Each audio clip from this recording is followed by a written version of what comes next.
Assalamualaikum warahmatullahi wabarakatuh. Kami di sini dari kelompok 6 nomor urut 2 akan membawakan podcast kami dengan tema keislaman pada zaman Rasulullah SAW. Oke, langsung aja kita mulai ya.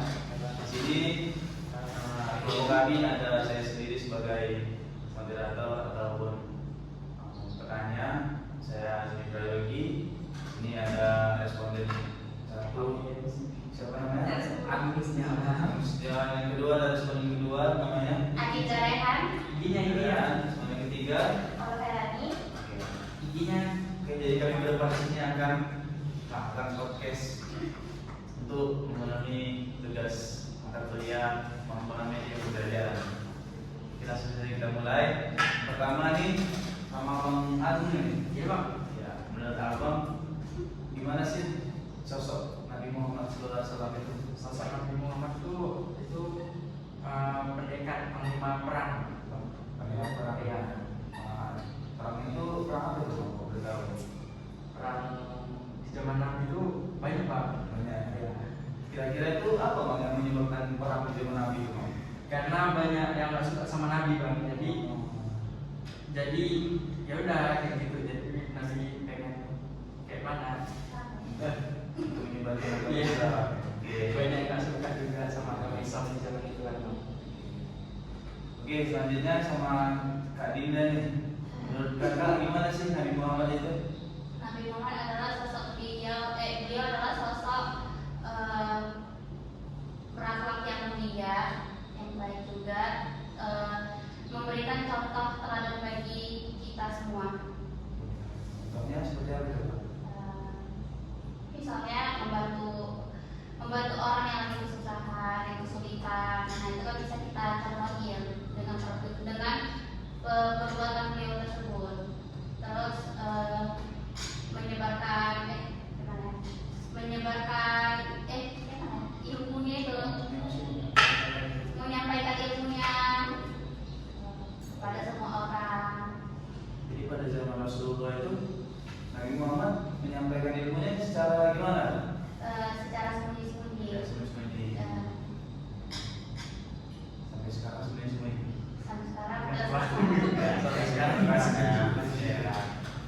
Oke, lanjut sama Kak Aulia nih.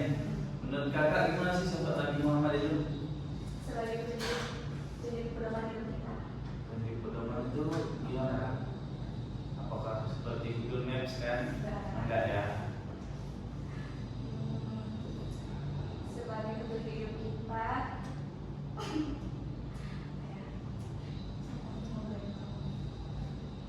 Terutama kebaikan gitu kan. Jadi apa yang disampaikan sama Allah Nabi Muhammad itu diajarkan kita gitu ya. Jiwa kita. Jadi sehingga kakak ini pelajaran apa yang bisa dari Nabi Muhammad? Mungkin akhlaknya, teladannya, terus sifatnya. Kakak penting nggak kita belajar dari Muhammad? Penting banget ya. Alasannya? Karena dia sebagai wali kita juga dan itu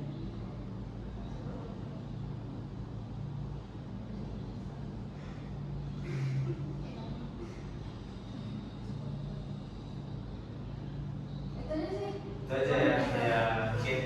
Selanjutnya kita pembahasan kedua. Oke, kembali ke Bang Agung nih.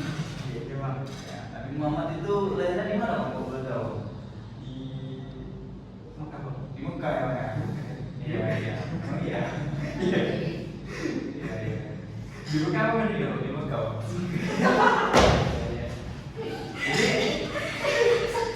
Jadi waktu Nabi Muhammad lahir itu kamu belum lahir ya? Belum dong. Abad berapa tuh Bang? Iya. Nabi Muhammad itu lahir tahun 571 Masehi. Juga ya. Ada dinosaurus siapa Bang? Ada Bang. Itu, nah ini sedikit informasi untuk pengetahuan. Jadi kerajaan Kutai, kerajaan Hindu tertua di Indonesia yang di Kalimantan Timur itu sejaman sama Nabi Muhammad. Oh berarti waktu ada kerajaan itu ada Nabi Muhammad juga? Iya benar. Tapi Kalimantan. Oh gitu. Itu waktu itu kerajaan Kuta itu dipimpin oleh siapa? Dan tahu juga sih orangnya. Karena Delian Santang itu. Bukan di sana tuh kerajaan Pajajaran. Oh. Itu Pasundan, tanah Pasundan ya. Oh. Di Jawa Barat ya sekarang. Jadi ada juga sebagian sejarah itu menyatakan bahwa kerja Samudra Pasai yang di Aceh itu bang, Iya. kan? Itu juga sejarah sama Nabi Muhammad. Oh gitu. Iya. Jadi sedikit ilmu yang perlu kita ketahui itu juga gitu ya. Jadi untuk kita nih, anak Nabi Muhammad ada berapa? Hah? Anak Nabi Muhammad.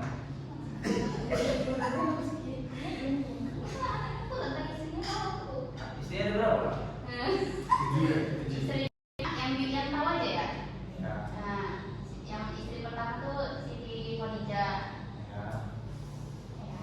Ya. Yang kedua itu Siti Aisyah. Di situ beliau menikahi Siti Khadijah tuh umur 25 ya. Ya benar. Iya kan? Iya, iya. Kalau Khadijahnya umur berapa juga? Khadijah oh Aisyah ya. Ya Siti Khadijah 40. Kalau Siti Aisyahnya tuh ya. Apa? Siti Aisyahnya umur berapa ya? Nggak tahu.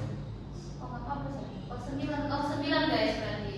9 tahun. 9 tahun nikah. Ya, jadi guys, ya jadi di Arab itu zaman dulu, apalagi zaman dulu kan. Kalau zaman sekarang ya kan udah nampak tuh perbedaannya antara orang Indonesia dengan orang Arab. Jadi kalau kita di sini umur 12 tahun itu masih kecil, masih pendek. Tapi kalau di Arab 9 tahun itu udah besar guys. Apalagi zaman dulu kan, perempuan juga namanya cepat dewasa. Ya. Jadi umur 9 tahun itu Siti Aisyah dinikahi sama Rasulullah dan baru bercampur rumah itu umur sekitar 15 tahun. Baru digauli. Istilahnya gitu. Jadi kira-kira kan tadi setiap jauh juga tuh dari Nabi Muhammad 25, setiap 40 tahun ya. Jadi kira-kira kalau kakak nanti ya, ya. Kalau kira-kira nanti dapat beruntung gitu, mau nggak? Beranak. Kakak memang umur 40 tahun, ada anak 25 tahun, mau kakak gimana? Mau aja. Oh gitu. Mau aja ya. Mau yang penting menang aja udah. Oke. Ya. Terus taat sama agama. Masya Allah. Karena kita ada patokannya juga nih kan, melihat bagaimana Nabi Muhammad menjalani hidupnya Sayyidah Khadijah. Kisahnya memang Kak Aul ini.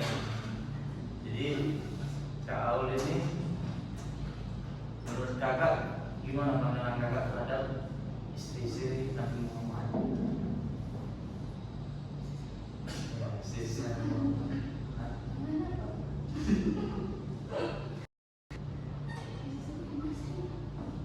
Istri-istrinya. Istri-istri yang Sifatnya gitu. iya, menurut kakak gimana istri-istrinya? Oh, kalau contoh atau sejauhin gitu?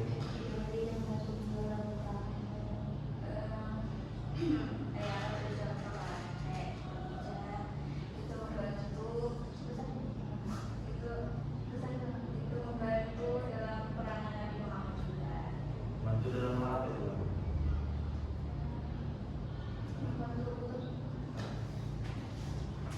Harta gitu lah ya. Kemudian apa lagi ya? Apa ya? Itu ada sih. Kerja ya. Ya, mungkin. Ya, itulah. Oke, lanjut nih teman-teman nih. Jadi kita sudah banyak dikumpulin tentang cerita Nabi Muhammad ya. Jadi kira-kira menurut ini sifat Nabi Muhammad yang paling memang suka dari Nabi Muhammad itu apa? Kebaikan. Kebaikannya. Yang sama sesama fakir miskin. Kemudian dia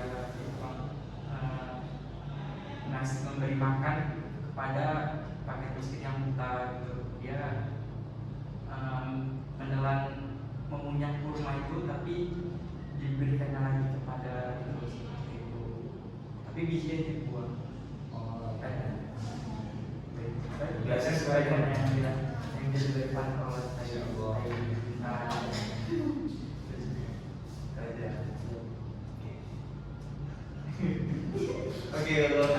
gimana nih?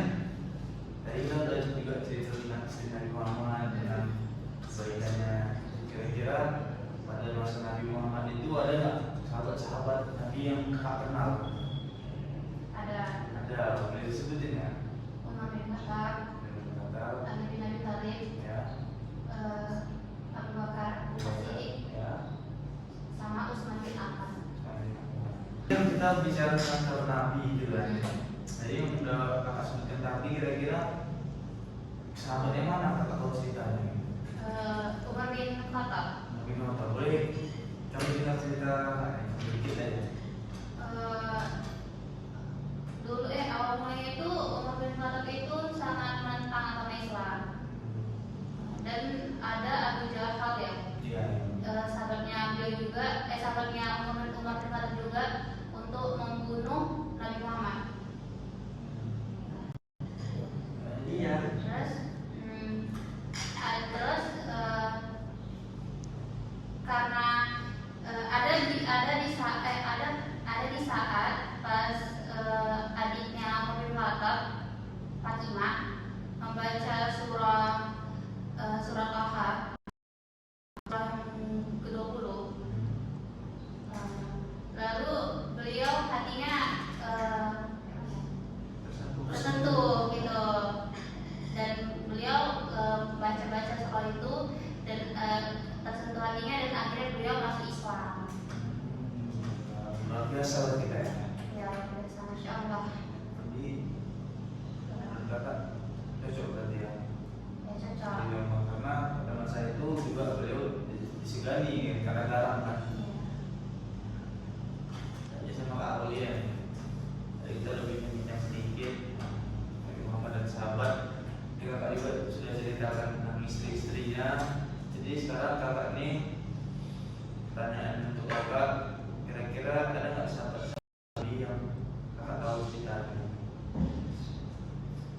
Mungkin kayak Ali bin Abi Thalib ya, itu seorang pemuda pertama ya. Dia rela, dia tuh dikenal sebagai pemberaniannya yang sangat besar. Terus dia rela kaum tempat itu untuk mengecoh kaum kafir yang mau membunuh Nabi. Biasa berarti ya, semangat tinggi masih anak muda ya kan. Jadi hebat berarti kayaknya. Ali bin Abi Thalib itu kan saudaranya juga ya, saudaranya juga. Nabi Muhammad ya, sepupunya ya. Oke, jadi kita ulang nih. Jadi setelah kita bahas tadi bang, kira-kira apalah hikmah yang bisa penonton dengarkan, kita dengarkan, bisa kita implikasikan dalam kehidupan kita. Boleh jelaskan depannya nanti.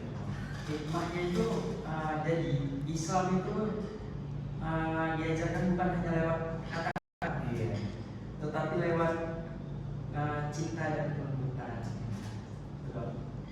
Kita juga. Lagi bang. Lagi lah bang. Ada lagi. Jadi kita harus gimana ya? Kita saling menyayangi sesama umat muslim, saling tolong menolong, jadi berbuat baik. Kalau misalnya yang umat muslim atau orang Islam yang kesusahan, kita harus saling bantu. Kita juga. Kalau dari Kak Dinda, kira-kira apa hikmah yang bisa kita ambil dari cerita singkat kita ini? Kayak yang seperti saya jelaskan tadi ya, tentang Umar bin Khattab yang hatinya bisa luluh karena yang hatinya bisa tersentuh karena membaca Al-Quran. Jadi itu adalah bukti bahwa Al-Quran itu bisa membuat hati kita tenang. Terus kalau kita ambil kita membaca Al-Quran, pahala itu datang sendiri, pahala kepada kita dan sering kebaikan kepada kita. Jadi sekarang gini kakak nih, menurut kakak apa sih hikmah yang bisa kita ambil terus kita implementasikan dalam kehidupan kita dari kisah yang kita mengenal dengan baik? Boleh dijelaskan?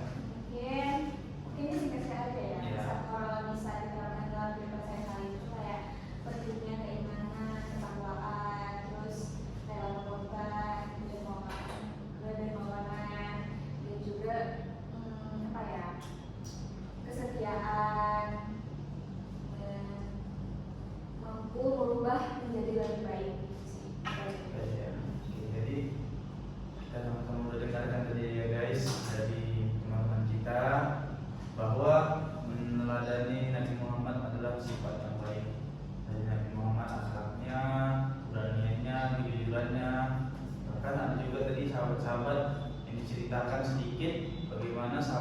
mencontoh bagaimana yang Rasulullah lakukan. Sahabat aja menyantap apalagi kita kan. Mudah-mudahan kita di sini bisa laksanakan apa-apa yang diperintahkan Nabi Muhammad di dalam kehidupan kita. Cukup sekian dari kami, podcast kami dari kelompok 6 nomor 2. Wabillahi taufiq wal hidayah. Assalamualaikum.